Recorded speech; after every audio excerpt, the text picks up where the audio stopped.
Zero, sine zero की value zero होती है ना, मतलब नॉट एग्जिस्ट, नॉट एग्जिस्ट आ गया। अब इस समस्या को रिमूव करना है।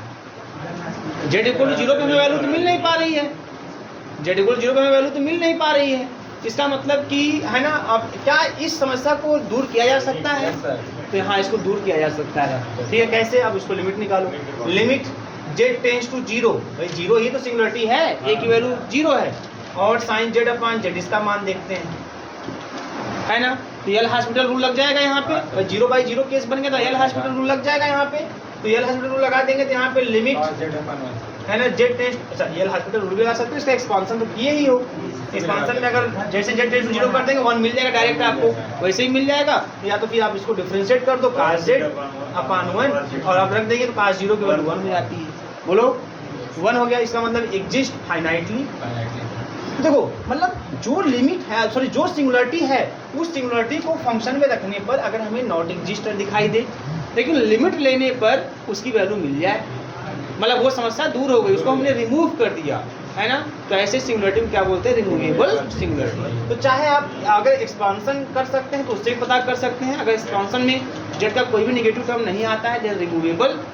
या तो दूसरा तरीका है कि अगर उसका लिमिट ले रहे हैं हम लोग, और लिमिट लेने पर है ना जेड टेंस टू उतने जो सिंगुलरिटी के रूप में है, अगर लिमिट लेने पर अगर लिमिट एग्जिस्ट कर गया तब वो रिमूवेबल के केस। नहीं एग्जिस्ट करेगा तो उसके बाद हम दूसरी बात करेंगे, लेकिन अगर एग्जिस्ट कर गया देन वो क्या हो जाएगा? Removable singularity, which imply z equal to zero is the removable singularity. क्यों रिमूवेबल नाम जोड़ा गया? क्योंकि जेड इक्वल टू जब जीरो रख रहे थे तो हमें वैल्यू नहीं मिल रही थी फंक्शन की, लेकिन लिमिट लगा के हम उसकी समस्या को हमने रिमूव कर दिया, है ना। मतलब हमें वैल्यू मिल गई 1 के रूप में, भले ही एग्जैक्ट जीरो पे नहीं मिला बट टेंस टू जीरो पे हमें मिल गया, मतलब वो समस्या लगभग हमारी जो है सॉल्व हो गई, रिमूव हो गई। तो z equal to zero is the removable singularity. तो यह चीज़ ऐसे हम पता करते हैं रिमूवेबल सिंगुलरिटी है कि नहीं है वो सिंगुलरिटी। बात समझ में आ रही है? नोट कर लीजिए, ठीक है ना आप लोग? ठीक रहिएगा भैया, ठीक रहिएगा। चलिए हेडिंग करिएगा आप, ठीक है। हाँ, दूसरा पोल, रिमूवेबल हो गया, पोल की बात करते हैं, ठीक है। रिमूवेबल हो गया पोल। देखिए if bn is equal to zero, if bn is equal to zero for every n such that n is greater than m, ऐसा। If bn is equal to zero for every n such that n is greater than m, मतलब समझ रहे हैं? मतलब bn तो zero हो लेकिन हर n के लिए नहीं, जो n m से ज़्यादा हो। इसका मतलब कुछ टर्म तक bn आपको मिलेगा और कुछ टर्म के बाद bn आपको नहीं मिलेगा। इसका मतलब प्रिंसिपल पार्ट कंटेन्स फाइनाइट। तो अगर किसी के एक्सपांशन कर रहे हैं, है ना, एक्सपांशन में अगर हमें जो है z का नेगेटिव टर्म का है ना फाइनाइट टर्म आपको दिखाई दे रहा है, मतलब प्रिंसिपल पार्ट वाला आपको फाइनाइट टर्म दिखाई दे रहा है, तो उसको बोलेंगे हम लोग पोल। बात समझ में आ रही है? तो लिख लीजिए, इसमें इतना लिख दिए पहले आप लोग, दैट इज, आगे लिखिएगा that is the principal part contains, the principal part contains a finite number of terms, a finite number of terms, say small m, ये कितने टर्म मान लीजिए small m, a finite number of terms, say small m, then the singularity z is equal to a is called, then the singularity z is equal to a is called, then the singularity z is equal to a is called a pole of order small m, a pole of order small m of fz, a pole of order small m of fz। आगे लिखिएगा, a pole of order 1 is called a simple pole, a pole of order 1 is called a simple pole, a pole of order 1 is called a simple pole, called a simple pole। ठीक है, paragraph change. अब कई और definition लिख लीजिए। देखिए a function fz, a function fz is said to have is said to have a pole of order n, a pole of order n if it is expressible as, if it is expressible as, if it is expressible as fz is equal to phi z upon z minus a to the power n। अगर z is equal to a जो है order n का pole है किसी function fz के लिए, तो उस fz को आप ऐसे लिख सकते हो, इस रूप में आपको दिखाई देगा। ऊपर कोई z का फंक्शन, नीचे z minus a to the power n, n मतलब उसका आर्डर, जितना आर्डर करेगा उतना दिखाई देगा n के स्थान पे, ठीक है ना। फिर r करके और लिखिए, और तरीका इसका लिखिए,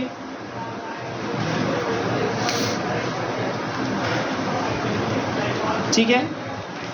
पोल की बात हो रही है, एक तरीका देखिए और है, बहुत ही बढ़िया है, इसको भी हम लिख लेते हैं, लिख लीजिए इसमें। If fz has a pole, if fz has a pole at z equal to a, if fz has a pole at z equal to a,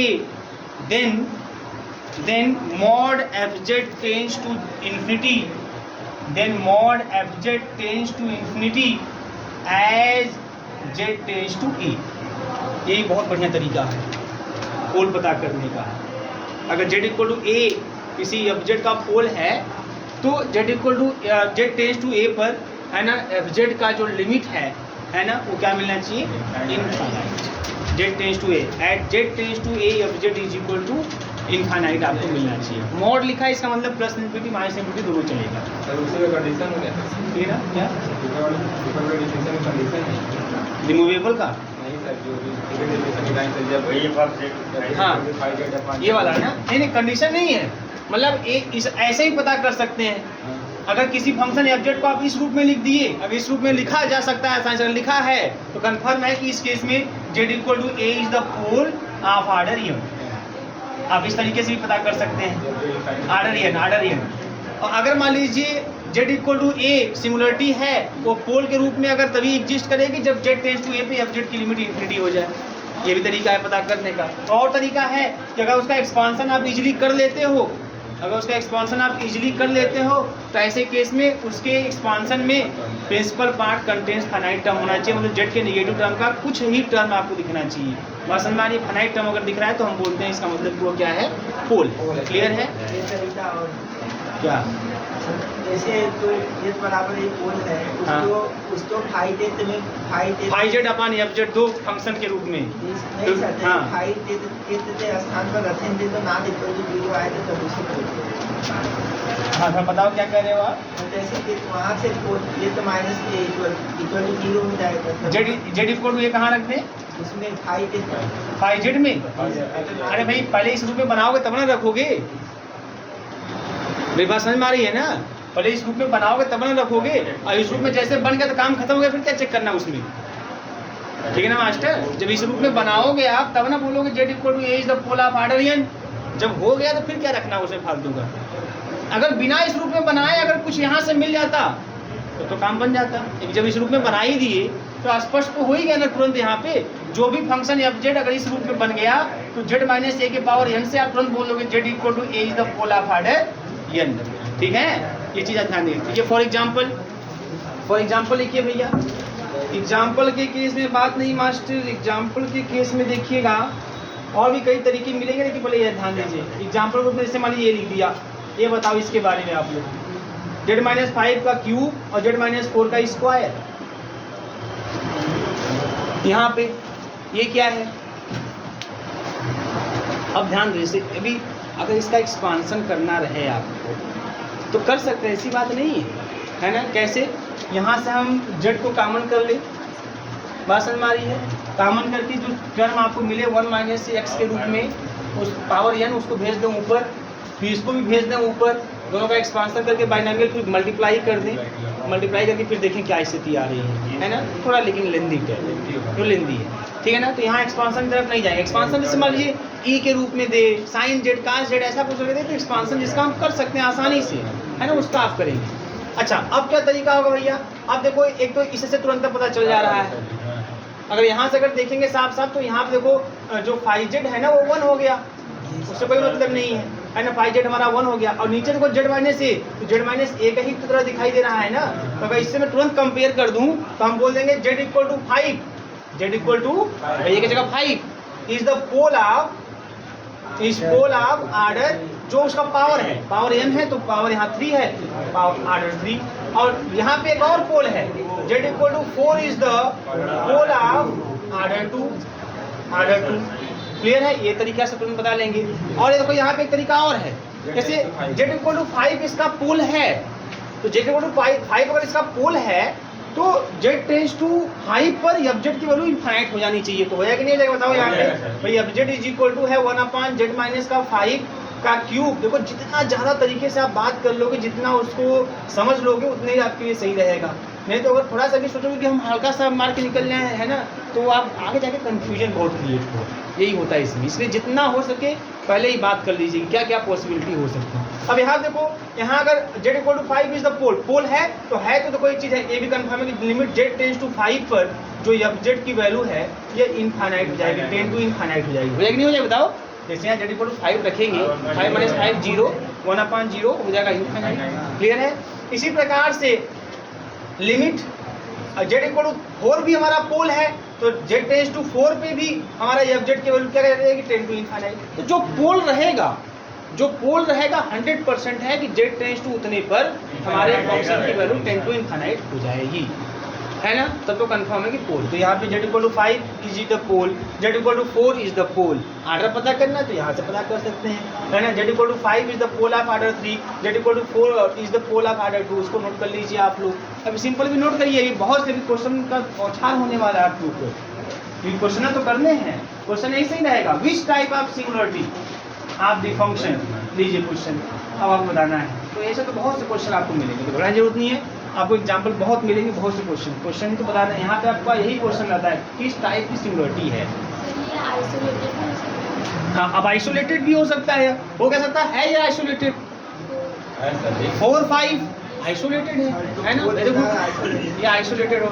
हाँ, poles are isolated and zeros are also isolated. किसी function का zero जो होता है और जो पोल होता है ये क्या होते हैं, आइसोलेटेड 100%। ये सभी जान लीजिए, ठीक है, वेरी गुड।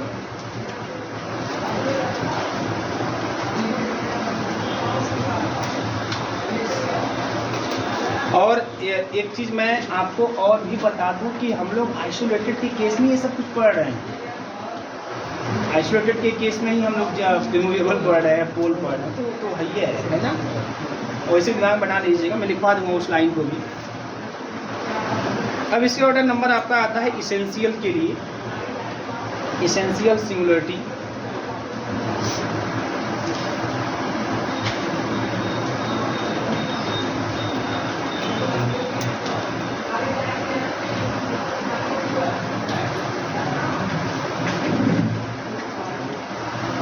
ठीक है। अब इसेंशियल में क्या बताया गया था आप लोगों को कि अगर एक्सपांशन करने पर आपको इन्फिनिटी टर्म मिले प्रिंसिपल पार्ट, हम जेड के नेगेटिव टर्म का इन्फिनिटी टर्म आपको दिखाई देता है, तो उसको बोलते हैं इसेंशियल। बात समझ में आ रही है। अच्छा, इसेंशियल तो कोई चीज़ और है। रिमूवेबल में क्या था कि जेड इक्वल टू ए अगर रिमूवेबल सिंगुलरिटी है तो जेड इक्वल टू ए कोई फंक्शन एग्जिस्ट नहीं कर रहा था उसकी वैल्यू, लेकिन जब जेड टेंस टू ए कर रहे थे तो उसकी लिमिट एग्जिस्ट कर जा रही थी। इसेंशियल में लिमिट एग्जिस्ट नहीं कर, इसलिए इसेंशियल मतलब वो हटेगा नहीं, रिमूव नहीं हो पाएगा, वो रह जाएगा, वो सिंगुलरिटी रही जाएगी। बात समझ में आ रही है। तो अगर एक तरीका यह होता है कि आप लिमिट निकालें, लिमिट नॉट एग्जिस्ट, लिमिट भी नॉट एग्जिस्ट कर जाए, समझिएगा यहाँ पे। डायरेक्ट उसको रखने पर भी फंक्शन की वैल्यू नॉट एग्जिस्ट हो जाए, अनडिफाइंड हो जाए, और अगर हम लिमिट लेते हैं तब भी नॉट एग्जिस्ट हो जाए, तब बोलेंगे इसेंशियल। अगर डायरेक्ट हम रखें उसमें फंक्शन की value not defined, not exist हो गई, लेकिन लिमिट उसकी एग्जिस्ट कर गई तो रिमूवेबल। बात समझ आ रही है ना आपको। अगर लिमिट एग्जिस्ट कर गया तो रिमूवेबल, मतलब ये समस्या रिमूव हो गई। अगर लिमिट भी एग्जिस्ट नहीं किया इसका मतलब अब ये रिमूव नहीं, इसेंशियल रहबे करेगा, ये आवश्यक है, तो रहना ही रहना है इसको। तो ये चीज़ होता है लिमिट के केस में। और एक्सपांशन कर दिए तो उसमें देखिए कि principal part contains infinite terms. ठीक है, हेडिंग करिए इसेंशियल सिंगुलर। बहुत तेज आप लोग, हेडिंग करिए इसेंशियल सिंगुलर। ठीक है भैया। देखिए इसमें if b n is not equal to 0, चाहे कोई एन हो, b n not equal to मतलब इन्फिनिटी टर्म कंटेन करे, if b n is not equal to 0 हो गया for every n that is the principal part contain, that is the principal part contains an infinite number of terms. The principal part contains an infinite number of terms. Then Z is equal to A is called. Then Z is equal to A is called essential singularity. Then Z is equal to A is called essential singularity. Essential singularity. ठीक है, essential singularity. Paragraph change. देखिए, if there exists no finite value of n, if there exists no finite value of n such that limit z tends to a, z minus a, fz is equal to c, मतलब कोई finite value